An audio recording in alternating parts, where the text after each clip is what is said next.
디지털 세상의 모든 것을 깊이 있게 알아보는 인포맥스D. 오늘도 명확한 정보와 새로운 지식을 전해드리겠습니다. 우크라이나 러시아 전쟁을 계기로 유럽이 방위 산업을 재건하고 있습니다. 우리 방위 산업이 유럽 시장에 적극적으로 진출하고 있는 가운데 서유럽 국가들이 한국을 견제하면서 동유럽 시장을 선점하려는 움직임도 보이고 있는데요. 오늘 이 부분 짚어보겠습니다. 방종관 한국국가전략연구원 전력개발센터장님과 함께 짚어봅니다.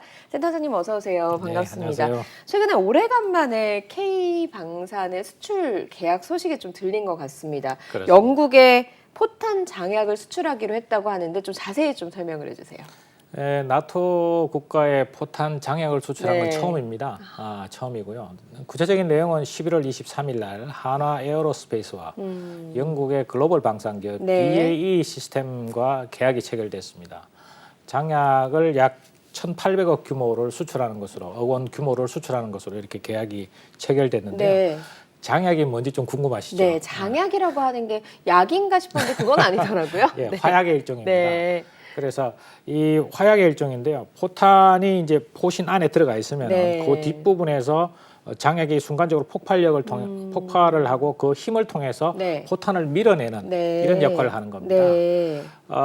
그래서 이 그 의미가 이제 있는 게 뭐냐면은 이 영국의 그 BAE 시스템즈가 영국과 원래 계약을 7월 달에 네. 포탄을 공급하기로 계약을 체결했습니다.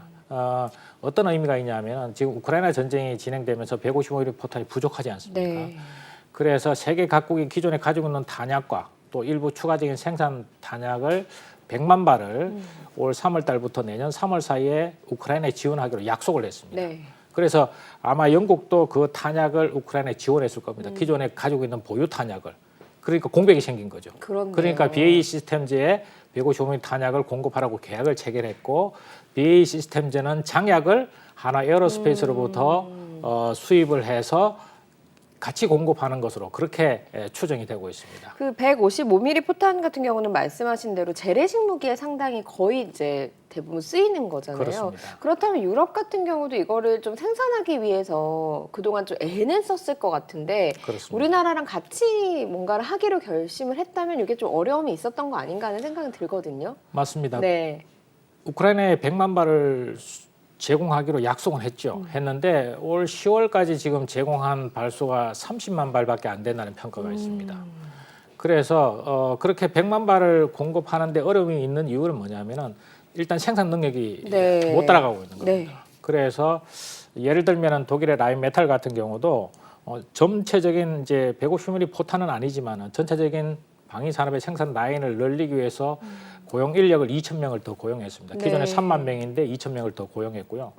직접적으로 155mm 탄약을 더 생산하기 위해서 국내 생산 라인을 늘리는 것뿐만 아니라 스페인의 엑스팔이라는 155mm 포탄을 생산하는 네. 방산 기업을 직접 인수를 했습니다. 그래서 평가에 의하면은 지금 라인메탈이 기존의 155mm 연간 생산 능력이 155mm 포탄의 연간 생산 능력이 45만 발에서 60만 발까지 늘어났다 이렇게 평가를 받고 있습니다. 그래도 시간은 좀 걸리긴 하겠네요. 그렇습니다. 네. 이 생산 라인이 그 엑스팔 시스템즈를 인수는 했지만은 그 인수한 다음에 생산 라인을 다시 정비를 하고 하는데 이미 준비된 요소도 있지만 앞으로 한 2, 3년이 더 걸리는 거죠. 그래서 네. 생산 능력은 앞으로 계속 정대되겠지만은 우크라이나에 100만 발을 제공하는 데는 역시 어려움이 계속되고 있다 이렇게 볼 수 있습니다. 그런데 이게 그 기업 차원에서도 그렇지만 무기 생산을 한다는 건 또 국가적인 일이기도 맞습니다. 하고요. 그러다 보면은 어쨌든 국방비가 있어야 될 텐데 네. 이게 기존의 국방비 가지고는 사실은 운영하기가 힘들잖아요. 늘리는 거니까요. 네. 그럼 증액을 해야 될 텐데 지금 유럽의 상황이 어떤지가 궁금하거든요. 2022년도 기준 2023년도 대비해서 국방비 정액 규모를 보면 세계적인 규모로는 한 3.7% 정도가 정액이 됐습니다. 네. 뭐 2조 2천억 달러 정도 된다고 합니다. 그런데 이 평균 정액 규모를 보면은 세계는 3.7% 정도 정액이 됐는데 유럽은 13%가 정액이 됐습니다. 그러니까 세계 증가율이 세계 평균에 대비해서 3배 이상 증가한 네. 거죠. 두 번째는 GDP 대비 이제 국방 예산을 2%를 투입하는 것을 유럽 국가들이 그런 방향으로 진행이 되고 있는데 31개 나토 국가 가운데 이 기준에 충족한 국가는 7개밖에 안 됩니다. 그런데 올해 연말이 되면 한 11개 국가로 늘어날 것이다. 이렇게 평가를 받고 있고요. 네. 대표적으로 독일이 국방 예산이 굉장히 빠른 속도로 증가하고 있습니다. 네. GDP 대비 1.4%를 투입을 했었는데 내년도 기준이 되면은 올해 기준이 되면은 GDP 대비 2%가 될 것이라 이렇게 추정을 하고 있습니다. 특히 독일이 그렇게 움직이고 있는 이유가 있을까요? 독일의 숄츠 그 총리가 뭐라고 이야기했냐면은 2022년 2월 24일 시대의 전환이라는 용어를 썼습니다. 네. 그러니까 2022년 2월 24일 러시아의 우크라이나 침공 이전과 이후는 완전히 시대가 전환이 됐다 이렇게 표현했습니다. 그래서 GDP 2%를 국방 예산에 투입하고 네. 1조 유로를 특별 기금으로 특별 방위 기금으로 준비를 했습니다. 독일의 워낙 그 경제 규모가 크지 않습니까? 그래서 GDP 2%만 투입해도 세계 3위의 국방 예산을 투입하는 국가가 네. 될 정도입니다. 과거에 그 이제 냉전 시대 그리고 이제 네. 신냉전 시대가 됐다라고 하는 표현을 그렇게 한 것 같습니다. 그렇습니다. 그렇게 좀 느끼고 있다. 맞습니다. 우크라이나 러시아 전쟁을 계기로 네. 그렇게 이제 좀 생각이 되는데 사실은 우리 방위 산업을 생각을 하면 항상 센터장님이 동유럽이 중요하다라고 말씀을 하신 거는 이게 서유럽으로 진출하는 교두보가 된다. 네. 그래서 그 폴란드나 루마니아 같은 동유럽 국가들의 방위 산업을 적극적으로 이제 잘 수출하기 위해서 노력을 해야 된다. 굉장히 중요한 분기점이다라고 말씀을 하셨거든요. 맞습니다. 그런데 사실은 동유럽 쪽에서도 서유럽에서 가져올 무기가 없다 보니까 한국을 좀 채택을 한 부분도 있을 텐데 네. 이렇게 서유럽에서 움직이게 되면 이게 한국을 견제하기 위해서 뭔가 동유럽과 이렇게 좀 소위 말해서 붙지 않을까 하는 생각이 드는데 네. 어떻게 좀 상황이 전개가 될까요? 그 부분이 굉장히 우리가 주목해야 될 네. 부분이고요. 정확한 지적입니다. 예를 들면 라인메탈 같은 경우 올 초에 이런 이야기를 했습니다. 라인메탈 사장이 직접 우크라이나에 연간 400대의 전차를 생산할 수 있는 공장을 설립하기를 희망한다고 그랬습니다. 네. 그리고 그 라인메탈이 제시한 그 전차의 모델이 KF-51이라고 그래서 지금 서구에서 주로 사용하고 있는 120mm 주포가 아니라 130mm 주포를 채용하는 첨단 전차를 연간 400대를 생산하겠다고 네. 이야기했고요.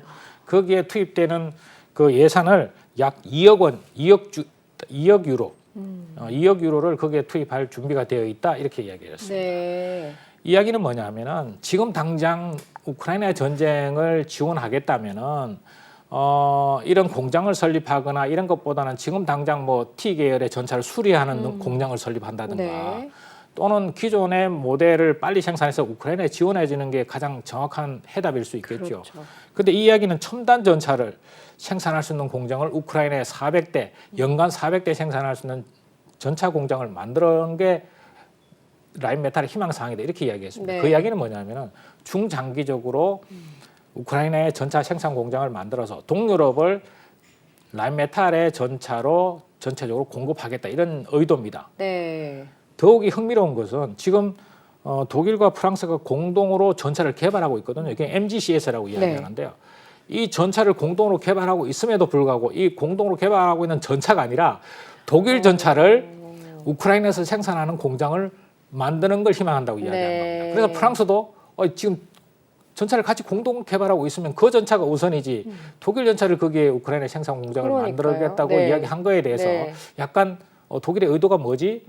독일이 자기네들 전차를 다 깔려고 하는 거 아니냐? 이런 식으로 의심하고 있죠. 서로 좀 경쟁이 붙었다라고 그렇습니다. 좀 보면 되는 거네요. 맞습니다. 네, 그렇습니다. 경쟁 심리가 지금 불붙었다 이렇게 네. 보면 되는 건데 그렇다 보면 또 앞서서 이제 얘기한 영국 네. 그리고 또 프랑스 가만히 있지는 않을 것 같긴 하거든요. 맞습니다. 네. 그래서 영국의 그 앞에서 지금 하나 에어로스페이스와 계약을 네. 체결했던 BAE 시스템즈, 우크라이나의 견인포 생산 공장을 건설하겠다고 했습니다. 그리고 프랑스 같은 경우는 국방장관이 직접 방산업체 대표단을 끌고 우크라이나에 직접 가서 여러 가지 협상도 하고 세미나도 하고 이렇게 하면서 뭐라고 이야기했느냐면 우크라이나의 장갑차 자주포 생산 공장을 설립하겠다. 근데 네. 이제 그 기업들이 주로 이제 프랑스의 아르쿠스, 넥스트 이런 방산 기업이거든요. 이런 기업들도 사실은 매출이나 이런 측면에서 봐서는 굉장히 글로벌 기업 중에 하나입니다. 네로라는 기업들이 그렇습니다. 있군요. 이들 네. 기업들이 우크라이나에 자주포 장갑차 공장을 만들겠다고 지금 우크라이나와 양해각도 체결하고 협의를 하고 있는 상황이거든요. 우크라이나 입장에서는 안 받을 이유가 없는 거네요. 그렇습니다. 네. 예. 그래서 우크라이나가 어떻게 보면은 영국, 프랑스, 독일의 방산 기업들이 동유럽에 거점을 만들어서 이번 기회에 지원한다는 명분을 내세워서 거점을 만들어서 네. 우크라이나를 중심으로 해서 동유럽 시장을 적극적으로 공략하겠다 이런 의도가 보입니다. 네. 그런데 사실 우리나라 방위 산업의 좀 장점이라고 하면 가성비 좋고 또 납기를 잘 맞추고 이런 장점으로도 승부할 수 있는 부분들이 있는 거잖아요. 네. 그런데 조금 우려되는 거는 유럽 같은 경우는 EU라고 하는 그 묶여 있다 보니까 EU라고 맞습니다. 하는 그 연합으로 묶여 있다 보니 자기들끼리 좀 챙겨주는 게 있지 않을까 하는 생각이 들거든요. 근데 네. 실제로 정치인 중에 유럽에서 개발한 무기가 우선이다. 예. 이렇게 좀 주장을 한 정치인도 있다고 들었거든요. 이게 좀 무슨 그렇습니다. 말인지 궁금해요. 마크롱 대통령이 처음에 먼저 이야기를 했습니다. 프랑스 뭐냐면 대통령이요? 그렇습니다. 네. 지금 비유럽 국가로부터 유럽 국가들이 무기 체계를 수입하게 되면은 중장기적으로 문제가 발생할 수 있다 이렇게 이야기를 했습니다. 그리고 방산업체 CEO들 가운데 독일의 그 레오파드 전차를 생산하는 크라우프 마파이 베르그만이라는 KMW로 약자를 쓰는데요. 이 방산업체에서 CEO가 뭐라고 이야기했냐면은 지금 독일과 프랑스가 공동으로 개발한 MGCS 이 차세대 전차를 유럽에서 채택을 해야 유럽의 방위 산업이 앞으로 번창할 수 있다. 만약에 네. K2 전차를 여기서는 직접 거론을 했습니다. K2 전차를 만약에 유럽이 채택하게 되면은 F-35A가 유럽의 지금 방산 시장을 석권하면서 유럽의 지금 전투기 생산이나 유럽의 방위 산업이 지금 위기에 몰려 있지 않느냐. 네. 똑같은 현상이 발생할 거다 이렇게 경고를 했습니다. 그러니까 독일의 방산 기업의 대표는 아예 탁 찍어서 K2 전차를 채택하면 안 된다라고 이야기했습니다. 네, 미국계 들어오면서 우리가 이렇게 위기를 겪었는데 그렇습니다. 대한민국계 들어오면 우리 또 한 번 더 똑같이 위기가 위기를 겪는다 이렇게 경고를 했죠. 공중에서도 겪은 위기를 육상에서도 겪게 될 거다 이렇게 이제 좀 맞습니다. 주장을 한 부분이 있는 네, 거군요. 그렇습니다. 그런데 이제 유럽 입장에서도 이제는 재건이라는 표현을 쓸 정도로 뭔가 다시 이제 일어서야 되는 것이잖아요. 맞습니다. 그 말은 뭔가 부족한 부분이 있었기 때문에 뒤처진 것이다라고 볼 수 있을 것 같은데 그렇죠. 어떤 부분이 좀 그렇다고 볼 수 있겠습니까? 대표적인 사례가 이제 전차 생산 능력이죠. 네. 냉전 시대 독일의 전차 생산 능력은 월간 16대 정도 생산할 수 있는 능력이었습니다. 그런데 냉전이 끝나고 나서 월간 한 대 내지 두 대밖에 생산할 수 있는 능력이 없었습니다. 그러니까 네. 생산 라인이 거의 해체되거나 대폭 축소된 거죠. 최근에 일부 그 언론 보도에 하면은 지금 독일의 연간 생산 능력이 월 한 두 대 정도에서 그러면 연간 한 24대 정도 되지 않습니까? 네. 연간 한 50대 정도로 늘렸다는 기사가 있었습니다. 한 지금의 생산 능력에서 2배 정도로 더 늘릴 수 있도록 생산 라인을 더 깔은 것이죠. 네. 앞에서 제가 말씀드린 인력을 더 채용한 것도 그런 배경이 있을 것으로 추정이 됩니다. 이와 연계해서 주식 가격, 그러니까 라인메탈의 주식 가격이 3배가 올랐습니다. 올 초에 대비해서. 네. 앞으로 그만큼 회사 수입이 예상된다는 거, 또 방위 산업이 아주 활성화될 가능성이 있다. 이런 것들이 이제 일반인들도 또 주식 투자가들도 이해하고 있다는 것이죠. 지금 우리나라 같은 경우는 전차나 이런 것들을 만들게 되면 한 달에 몇 대 정도를 만들어낼 수가 있나요? 그건 회사 어떻게 보면 영업 기밀에 해당됩니다. 그런데 네. 유럽 국가들에 비해서는 적어도 한 2~3배 정도 생산 능력이 있다. 네. 이렇게 볼 수 있는 거죠. 그거를 이제 독일에서 조금 따라잡고자 네, 하는 예, 부분으로 그렇습니다. 생산 라인도 깔고 인력도 깔고 이런 것들이 있는 그렇습니다. 거군요. 네. 예, 예. 그런데 방산업체, 독일의 방산업체 또 프랑스, 영국의 방산업체들은 여전히 약간의 불만이 있는 것으로 이제 언론에 네. 보도가 되고 있습니다. 뭐냐면은 지금 우리가 생산 능력 이런 걸 생산 라인을 정설하고 있는데 만약에 앞으로 그런 수요가 보장이 안 되면은 이거 나중에 유유 시설이 되고 그렇게 되면은 회사의 수익이 또 악화되는 거 아니냐. 그래서 정부에 요구하고 있는 게 뭐냐면은 방위력 증강의 마스터 플랜을 빨리 네. 공개해 달라. 이렇게 요구를 하고 있고요. 그다음에 유럽에서 해외로 무기 수출하는데 일종의 이제 행정 절차나 이런 것들이 좀 까다롭습니다.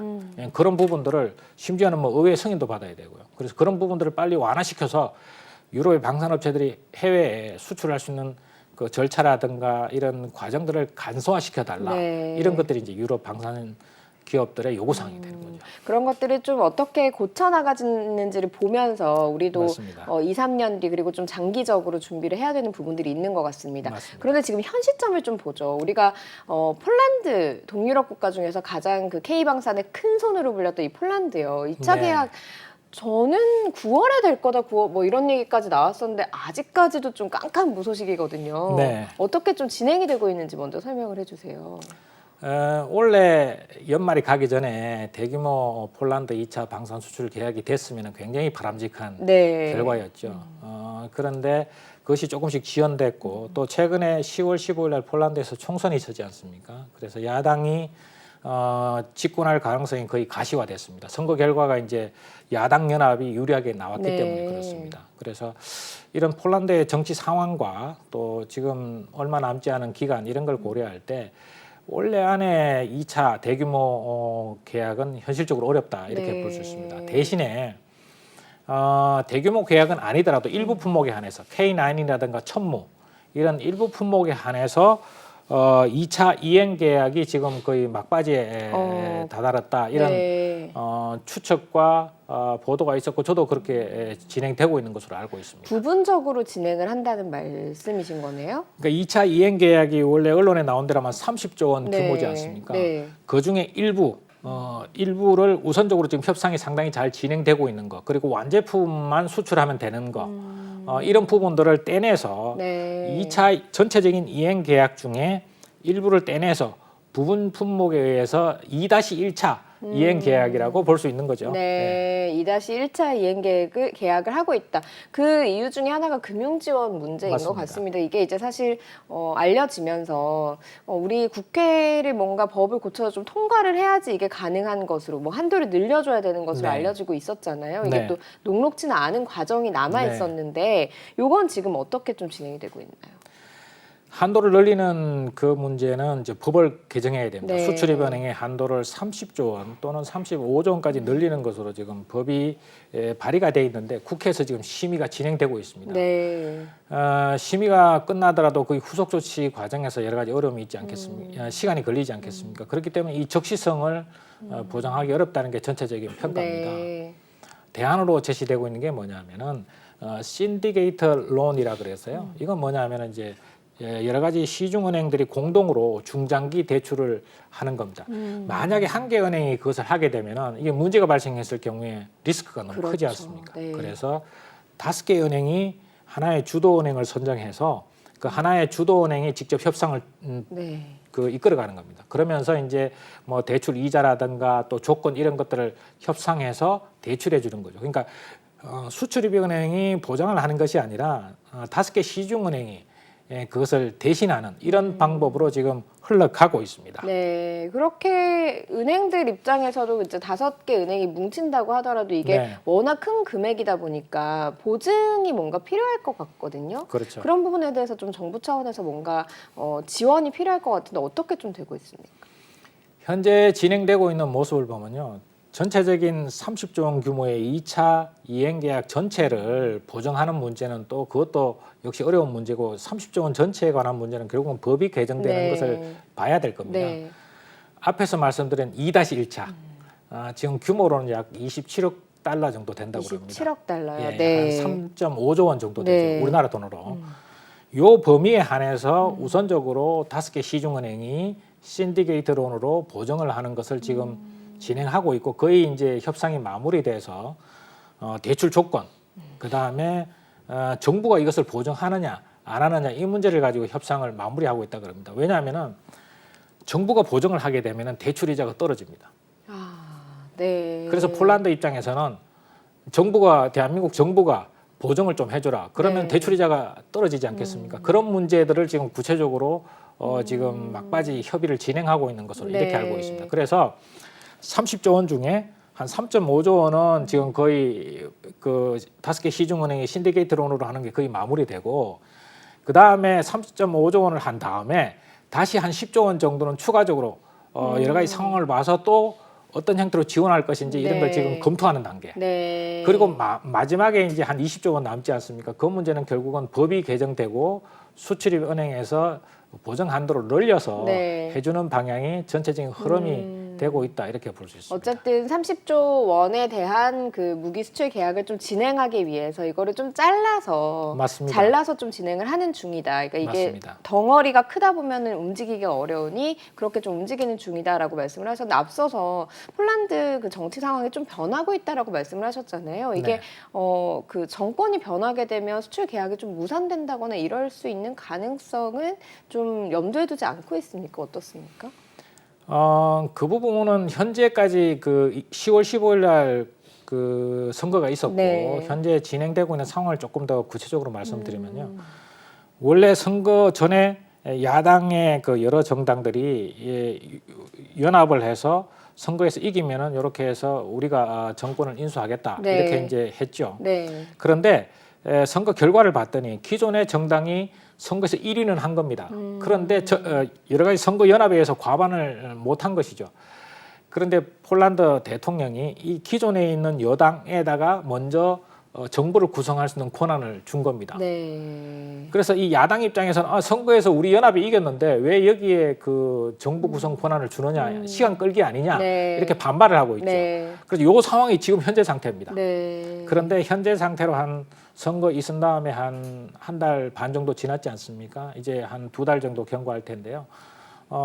새로 선거에서 이긴 야당연합 여기서도 기존에 계약이 체결된 어떤 방위 산업에 대해서는 사실 어떤 큰 틀에서 흔들거나 뭐 계약을 취소하거나 이런 상황은 없을 것이라고 네. 대체로 분위기가 점쳐지고 있습니다. 네. 그런데 이제 앞으로 이 야당 연합이 친EU 정책을 중요시합니다. 그러니까 친EU 정책을 중요시하다 보면은 가급적이면은 독일이나 프랑스나 영국의 무기 체계를 살려는 그렇겠네요. 그런 성향을 네. 보일 가능성이 있겠죠. 네. 그래서 이 2차 이행 계약의 이 뒷부분, 그러니까 2-2, 2-3, 이 뒷부분에 해당되는 계약들이 우리가 앞으로 관심을 가져야 되고 그런 측면에서 폴란드 방산 수출에 대해서 정부 차원의 관심과 또 지원, 네. 금융 지원 이 문제도 빨리 해결돼야 우리가 적시성을 놓치지 않고 또 동유럽 방산 시장을 우리가 지키고 확대할 수 있는 이런 측면에서 매우 중요한 시점이다 이렇게 볼 수 네. 있습니다. 방위 산업 자체가 우리나라 경제를 좀 이끄는 마차 중에 하나로 지금 점쳐지고 있기 때문에 네. 이 부분에 대해서 정부도 굉장히 주시하고 있는 것으로 알고 있습니다. 말씀하신 대로 서유럽이 기지개를 펴고 있으니까 우리 얼른 맞습니다. 동유럽 좀 끌어들여서 맞습니다. 이 위기를 좀 장기적으로 우리한테 기회로 삼았으면 좋겠다라는 생각이 드는 말씀이셨습니다. 오늘 말씀 여기까지 듣겠습니다. 고맙습니다. 감사합니다. 네, 인포맥스D 마쳐야 될 시간이 됐습니다. 영상을 보신 후에 궁금하신 점이나 개선해야 될 점이 있다면 유튜브 연합뉴스 경제TV 채널을 통해서 댓글을 달아주시면 더 좋은 방송으로 찾아뵙겠습니다. 고맙습니다.